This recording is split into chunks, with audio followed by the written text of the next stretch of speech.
Have you ever wondered what would happen if the person everyone underestimated turned out to be the only one capable of saving the most important life in the building? Before we begin, hit the like button, subscribe to the channel, and share this story with someone who loves powerful and emotional true-style stories. You won't want to miss what happens next. The rain was falling hard outside Riverside Medical Center in Seattle. It was almost 2 o'clock in the morning, and the night shift had become busier than anyone expected. Ambulances arrived one after another. Doctors rushed through the hallways. Monitors beeped without stopping. Families waited in silence, hoping for good news. In the middle of all that chaos walked a nurse named Emma Carter. She carried a small cardboard box in her arms. Inside it were a few personal things. A coffee mug, a notebook, a family photo, a light jacket. She had just been fired. Not because she was lazy. Not because she made mistakes. Not because patients complained. She was fired because she refused to stay silent when she believed someone was making dangerous medical decisions.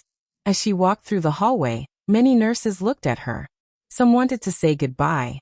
Some wanted to apologize. Some were simply too afraid to speak. Emma didn't blame them. Fear was common inside Riverside Medical Center, especially after Dr. Richard Lawson became the new head of emergency medicine. On paper, Dr. Lawson looked perfect. He had impressive degrees. He gave speeches at medical conferences. Hospital leaders loved him. Donors praised him. Local newspapers even called him one of the city's best doctors. But the nurses knew another side of him. He hated being questioned, even when lives were at risk. Emma had worked at Riverside for almost 5 years. She had never wanted awards. She never cared about promotions. Every shift had only one goal: keep patients alive. That was enough for her. Every evening she arrived 20 minutes early. She checked every room before patients arrived. She organized her equipment the same way every single day. Scissors, flashlight, extra gloves, pens, notebook. Everything had its place. A young nurse named Lily watched her one evening and smiled. "You always do everything exactly the same." Emma smiled back. "Because emergencies never give you time to search." Lily laughed. "I hope one day I become that organized." Emma answered quietly. "You don't organize because things are easy. You organize because one day someone's life will depend on seconds." Lily never forgot those words. Inside the emergency department, the night became busier. A little boy arrived after falling from his bicycle. An elderly woman complained of chest pain. A construction worker came in with deep cuts on both hands. Emma moved from patient to patient with calm confidence. She comforted frightened children. She reassured nervous families. She helped new nurses without making them feel embarrassed. Everyone trusted her. Everyone. Except Dr. Lawson. Their problems had started over a year earlier. One evening, a middle-aged man arrived complaining about stomach pain after a small traffic accident. Dr. Lawson believed it was nothing serious. Pain medicine. Fluids. Routine scans. Wait. Emma noticed something different. The patient's skin looked pale. His breathing was becoming shallow. His blood pressure slowly dropped. She quietly approached Dr. Lawson. "I think he's bleeding internally." Dr. Lawson barely looked at her. "Thank you, Nurse Carter. I'll decide what the patient needs." Emma stepped back. She didn't argue. She simply watched the patient more carefully. 30 minutes later, the scan proved she was right. The man had severe internal bleeding. He was rushed into emergency surgery. He survived. Dr. Lawson never admitted Emma had noticed the problem first. He acted as if nothing had happened. Emma didn't complain. Instead, she opened her notebook. She wrote the date, the patient's initials, the symptoms she noticed, the exact time she warned Dr. Lawson. The time treatment finally changed. She closed the notebook. No drama. No angif. Just facts. Documentation had become a habit long before she worked at Riverside. Nobody at the hospital knew much about Emma's life before becoming a civilian nurse. Human resources had only basic records. An active nursing license. Previous employment. Military medical service. Nothing more. Nobody asked questions. Hospitals always needed experienced nurses. Emma preferred it that way. She had spent years in places where helicopters landed under gunfire, where hospitals were tense, where electricity failed without warning, where saving one life often meant risking another. She had left that world behind. Or at least, she believed she had. Back inside Riverside Medical Center, the rain became heavier. Patients continued arriving. An elderly businessman suddenly developed severe chest pain. Emma immediately connected him to a heart monitor.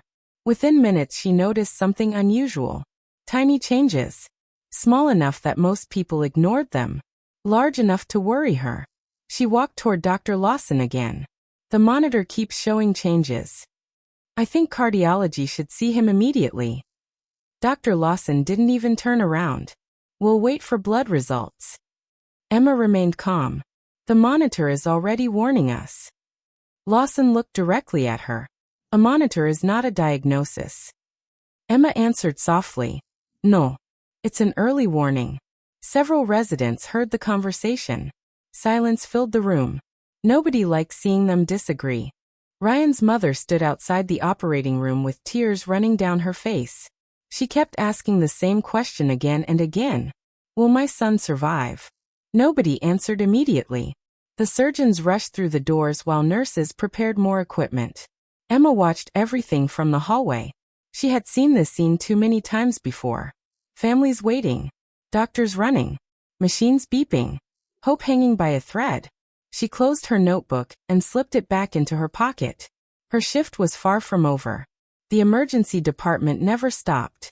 Within minutes another ambulance arrived.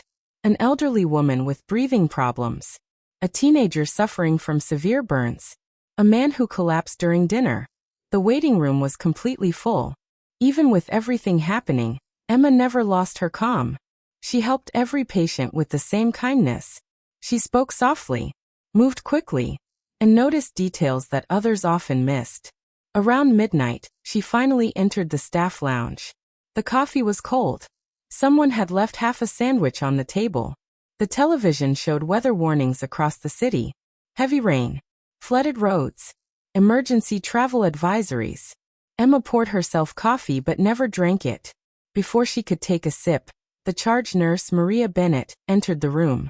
Maria closed the door behind her. You need to be careful. Emma looked up. About what?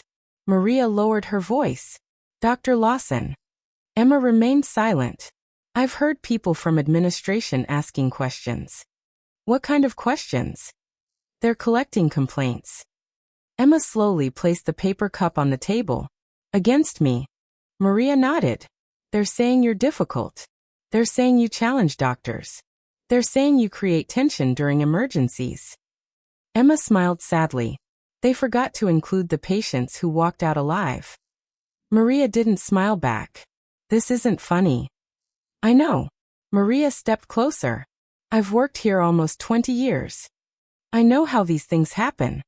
They build a story. They repeat it often enough. And eventually everyone believes it. Emma looked toward the emergency department through the small window. Dr. Lawson stood talking with a woman wearing a dark business suit. Human resources. That alone told Emma enough. Maria followed her eyes. They've already made a decision. Emma didn't answer. She simply watched. Dr. Lawson suddenly looked across the room. Their eyes met. For just a second. He smiled. Not a friendly smile. A confident one. The kind of smile that belonged to someone who believed he had already won. Emma quietly picked up her notebook again. Maria noticed. You've documented. We cannot discuss individual employees. So the accusations stay anonymous? Karen ignored the question. The complaints describe repeated insubordination, failure to respect physician authority, disruptive behavior during patient care. Emma looked toward Dr. Lawson.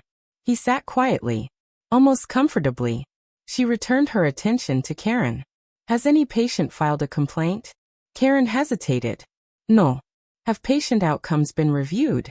This meeting is about professional behavior. Emma nodded slowly. So the decision has already been made. Karen closed the folder. Yes. A few seconds of complete silence filled the room. Then Karen finally spoke the words. Effective immediately. Your employment with Riverside Medical Center has been terminated. Rain slammed against the windows. Thunder echoed outside. David looked down at the table. He couldn't meet Emma's eyes. Emma asked only one question. What is the official reason? Karen answered exactly as written. Repeated failure to follow physician leadership. Emma slowly looked at Dr. Lawson. The patient with chest pain. The motorcycle victim. The accident victim. They're all alive. Lawson folded his hands. This discussion is over. Emma's voice stayed perfectly calm. I warned you every time. Lawson answered quietly. You questioned medical authority.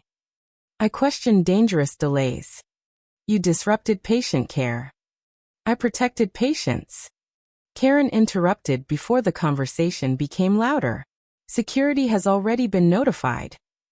They'll escort you to collect your belongings. Emma stood without arguing. She picked up nothing except her dignity. I hope, she said softly, that no future patient pays the price for this decision. Lawson smiled politely. I'm sorry you feel that way. Emma looked directly into his eyes. No, you're not. For the first time that night. His smile disappeared. The conference room door opened. A young security officer entered. His name badge read. Michael Reed. He looked uncomfortable, almost embarrassed. Mom. If you'll come with me. Emma simply nodded. The elevator ride back down felt shorter. When the doors opened, everyone inside the emergency department looked up. Doctors, nurses, receptionists, residents. Nobody needed an explanation. The security officer walking beside Emma explained everything. Lily looked close to tears. Maria stood behind the nurse's station. She didn't say goodbye. She simply gave Emma a respectful nod. Emma returned it. Some goodbyes never need words. Inside the locker room, Emma packed carefully. Her jacket, wallet, phone, notebook. A small photograph hidden behind the locker shelf. It showed 3 people wearing military uniforms many years earlier. Emma looked at it for only a second, then placed it carefully inside her box. She removed her hospital ID badge, left it inside the locker, closed the door one final time. Security officer Michael quietly spoke. I'm sorry. Emma smiled kindly. You're just doing your job. Outside. Cold rain soaked everything. The parking lot reflected ambulance lights across wet pavement. Emma placed the cardboard box inside her old pickup truck. She sat behind the steering wheel. For almost a full minute. She didn't move. Then she unlocked her phone. Opened the encrypted folder. Hundreds of files appeared. Photos. Timestamps. Notes. Incident reports. Messages. Every delayed treatment. Every ignored warning. Every unusual conversation. Everything carefully organized. She backed up one final copy. Locked the phone. Started the truck. And slowly drove away. For blocks from the hospital. She stopped at a red light. That's when she heard it. Helicopters. Not 1. 3. Large military helicopters. Flying unusually low. Emma looked through the rain-covered windshield. The aircraft weren't heading toward an airport. They were flying directly toward Riverside Medical Center. One after another. Fast. Purposefully. Emma frowned. Something about the sound felt familiar. Pamphili familiar. She watched them disappear into the darkness above the hospital. The traffic light turned green. Cars behind her honked. But Emma didn't move. Instead, she made a U-turn. Something deep inside told her. Tonight was far from over. The officer hesitated, then nodded. After he's stable. For the first time that night. Someone had listened to her. Outside the trauma room. Hospital staff whispered among themselves. Who were these people?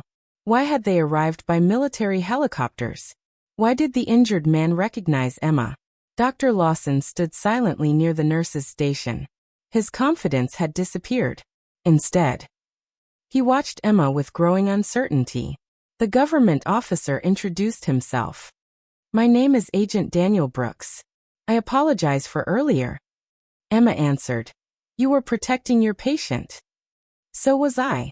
Daniel nodded respectfully. We've been looking for you. Emma's eyes narrowed.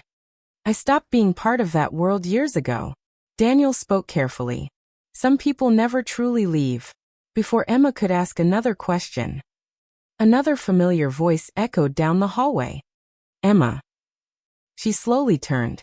Walking toward her was an older man wearing a military uniform beneath a rain-soaked jacket. Colonel Marcus Reed. Emma hadn't seen him in almost 5 years. Time had added gray hair. But nothing else had changed. He still carried himself exactly the same. Calm. Disciplined. Always in control. For several seconds.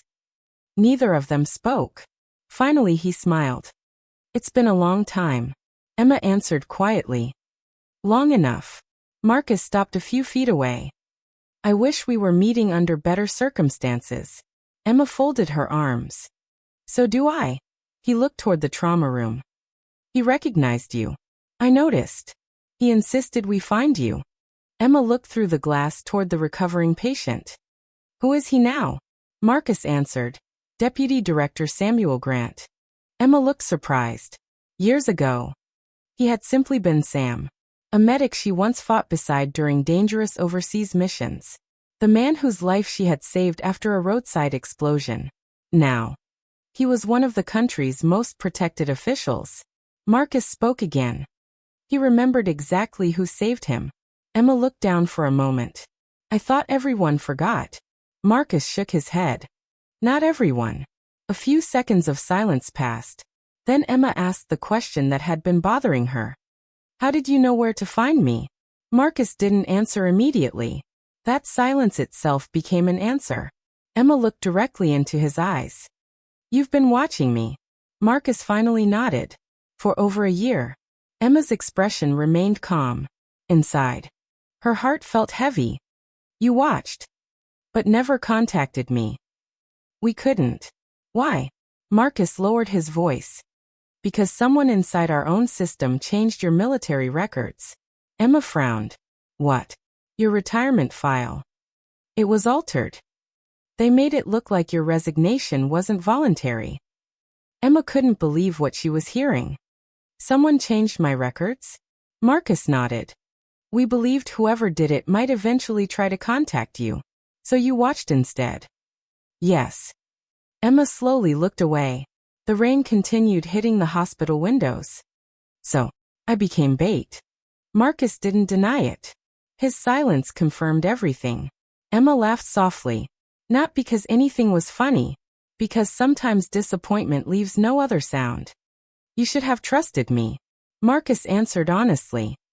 We were trying to protect something bigger. Emma quietly replied. And who protected me? Marcus had no answer. Neither of them spoke again. Several agents walked past them carrying secure cases. Inside the hospital. Federal investigators had already begun questioning administrators, human resources, security, medical staff. Everything changed within a single hour. The same hospital that had fired Emma now revolved around the woman they had pushed out. Dr. Lawson watched from across the hallway. He still didn't understand. But one thing had become painfully clear. Emma Carter had never been just an ordinary emergency room nurse. The hospital that had dismissed Emma only hours earlier no longer felt like the same place. Federal agents moved through the administrative offices carrying sealed evidence boxes. Hospital executives who had once walked with complete confidence now sat quietly in conference rooms answering difficult questions. Nobody was smiling anymore. The balance of power had completely changed. Emma stood near the hallway window, watching the rain fall outside. She wasn't celebrating. She wasn't angry. She was simply thinking. Colonel Marcus Reed walked beside her. I owe you an apology. Emma looked at him. For which part? For watching your life from a distance. For allowing you to believe you had been forgotten. For not telling you the truth. Emma took a slow breath. I wasn't forgotten. I was being observed. Marcus nodded. Yes. Those aren't the same thing. No. A young federal agent approached them. Sir. We've recovered several files from Dr. Lawson's office. Marcus looked at Emma. I think you should hear this. They entered one of the conference rooms. Inside sat Agent Daniel Brooks, 2 cyber investigators, and several legal officers. A large screen displayed hundreds of recovered documents. One investigator began speaking. We found encrypted communication between Dr. Lawson and an unknown contact.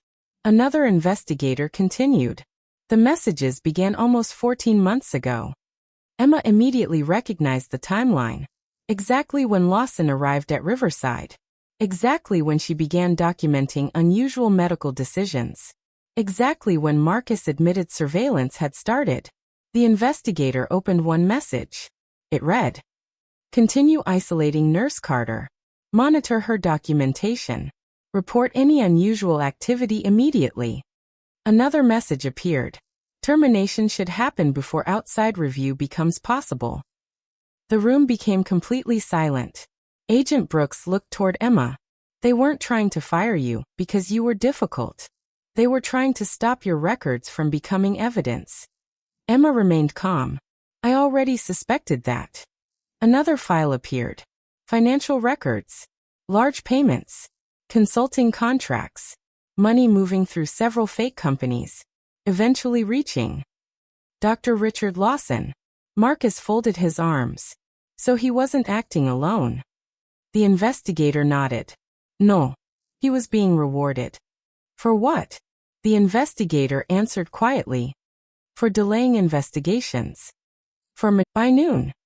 He was escorted through the same hallway where Emma had walked carrying her cardboard box only hours earlier. This time, 2 federal agents walked beside him. Doctors watched silently. Nurses stopped working for a moment. Nobody spoke. Nobody needed to. Dr. Lawson looked up. His eyes met Emma's. For several seconds they simply looked at one another. Finally he spoke. You think you've won? Emma answered calmly. This was never about winning. It was always about the patients. Lawson looked away. He had no reply.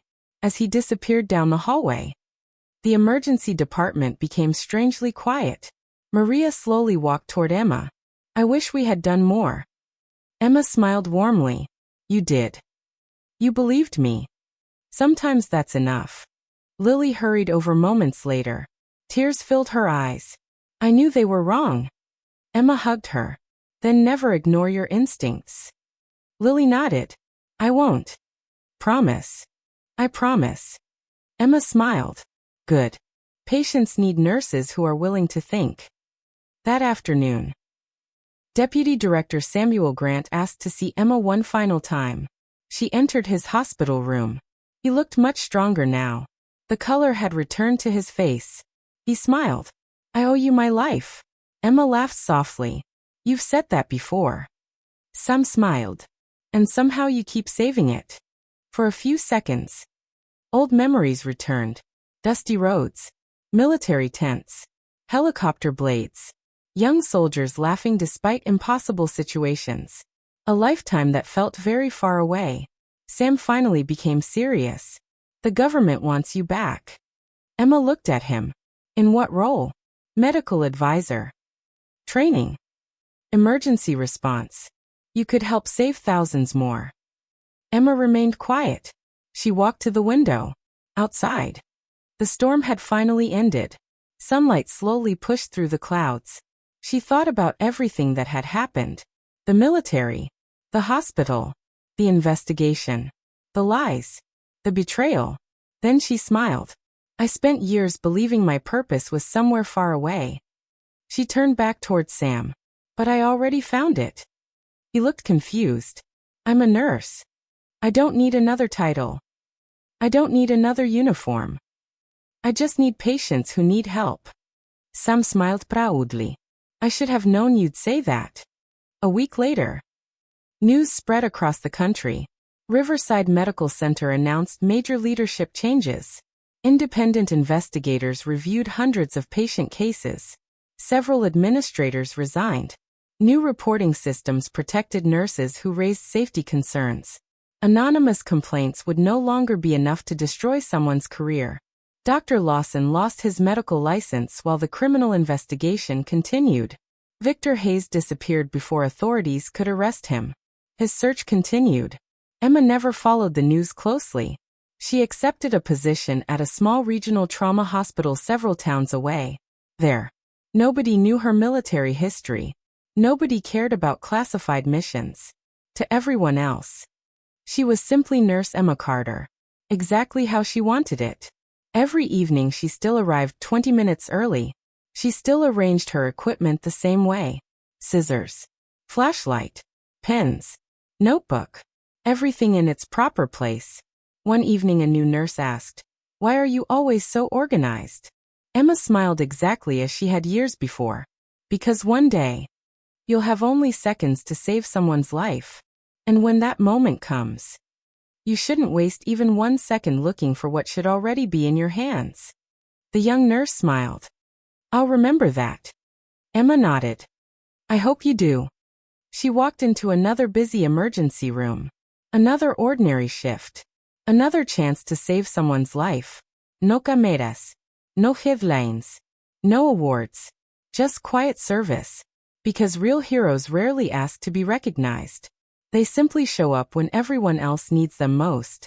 And sometimes, the strongest person in the room isn't the one giving orders. It's the one quietly protecting lives while expecting nothing in return.